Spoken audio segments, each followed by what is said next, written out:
Joe Rogan, episode 1073, with Neil deGrasse Tyson and me, Theo Vaughn, and we're going to be talking about some space things.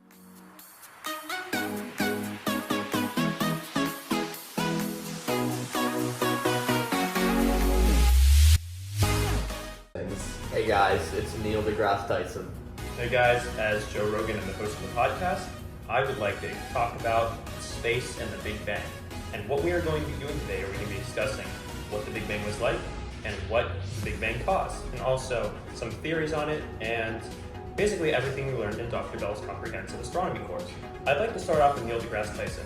What do you have to say about this matter? So, Joe, Theo, everyone at home, the thing about the Big Bang theory is that it's the most widely accepted theory about the origin of our universe, which is very mysterious.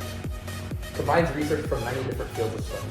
Thanks to modern research, we've finally been able to create a good picture of the origin of our universe. Honestly, the Big Bang, it just really reminds me of my Uncle Teddy and his wife, and they really had to stay with us for a while, and they were kind of animals too, so we had to put those jingle bells around their wrists at night because they keep us up. But it really didn't stop them. That's why I call them the Big Bang, because every night I just hear the jingle bells like rustling around and like, wow man, Teddy's really just Big Banging right now. And yeah, so how did the Big Bang even happen, Neil? So let's rewind to 13.8 billion years ago. And at that time, the universe was a hot, dense, and compact speck with all the matter and energy of the entire universe in a point of singularity. This state is often called the primordial soup, or the cosmic egg. I do like eggs, Neil. Any thoughts on that, Joe? Let me get some thoughts about the Big Bang. And let me give some insight about what I think it was like. I think it was a really big buildup of pressure. It's building up, this small little particle. Oh, it expands outward. Everything flows outward. This is what it was like when the universe was created. This is where planets come from. This is where stars come from. This is where everything that you see, even what you're made up of, comes from, which was this Big Bang. It was a small particle in a hot, dense state, which eventually expanded into everything we know today. Excellent analysis, Joe. Really is a beautiful thing when you think about it, Joe. In reality, in a fraction of a second, the universe expanded from that point Joe was talking about rapidly. And expansion was so fast, it was at the expansion happened in 10 times 10 to the negative 32 seconds. This sudden burst of expansion caused the universe to cool down, and matter began to form because it wasn't as morbidly hot anymore. This time, the universe must have been filled with an energy that is completely unknown to scientists today, and this is often referred to as dark energy, which there's still remnants of today. Neil, as a scientist, what do you think this dark energy is? Is it just like energy when the lights aren't on? Well, Theo, that's a good question. And to be honest, I'm not very qualified to talk about what dark energy is. Nobody knows. Wow, there's no way. Scientists like you don't know what dark energy is? I bet you I can figure it out. Really, Theo. What happened right after the Big Bang, Neil? So, in the first few seconds after the Big Bang, subatomic particles such as protons and neutrons and electrons were all created. As the universe continued to expand and cool, these particles came together to form atoms and increasingly heavier elements. As the universe continued to expand and cool clouds of dust began to collapse into gravity, forming the first stars and galaxies. And then, after billions of years of star formation, we arrived to where we are now. We have a vast universe with trillions of stars and billions of galaxies. That's pretty crazy, Neil.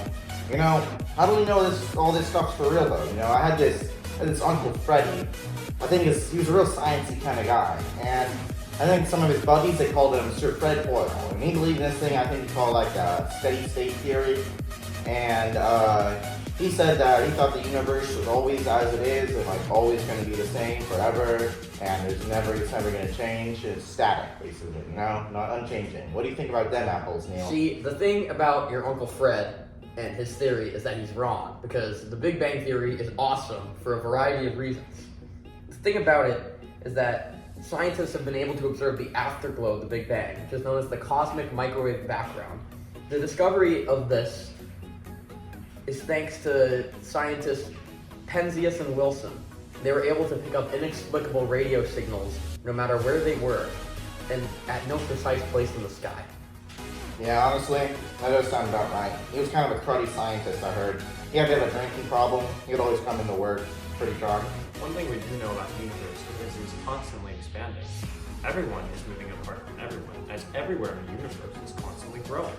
For instance, Dr. Bell and Katie are always getting farther away from each other. Say whatever I want, it's my show. You know, your uncle is right, a little bit.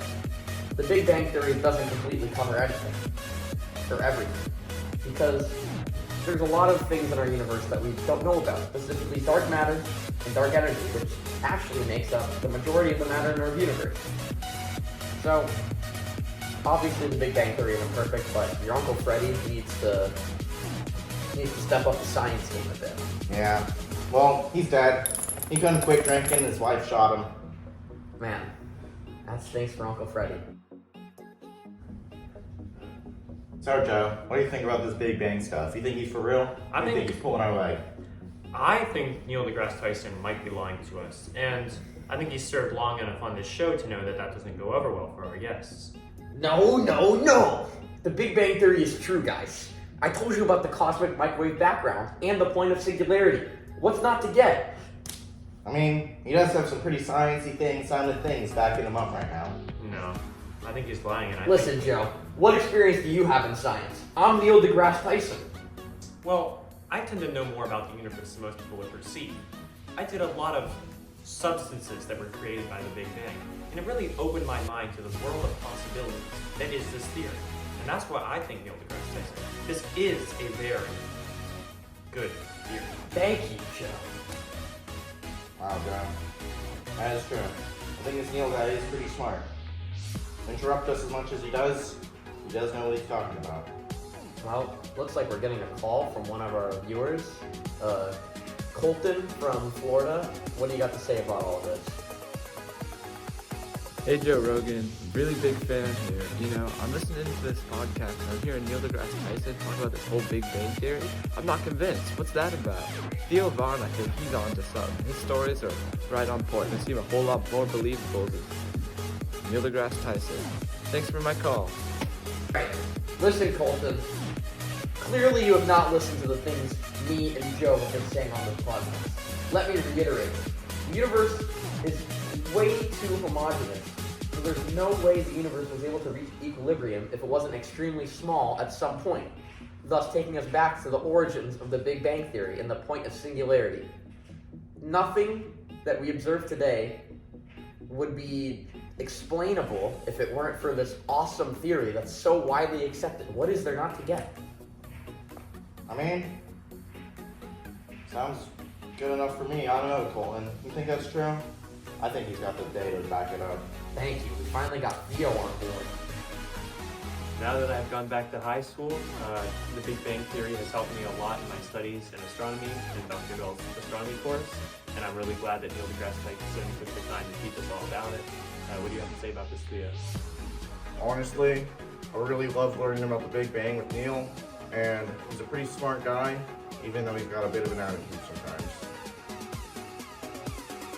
We have a special guest here today. She comes from Tennessee. Her name's Simona. Talk about why she likes the podcast.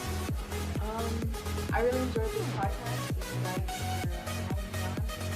It was a really informative video, and I really enjoyed the content. It was really high level education that came from it. So thank you guys. Once again, great video. Thank you.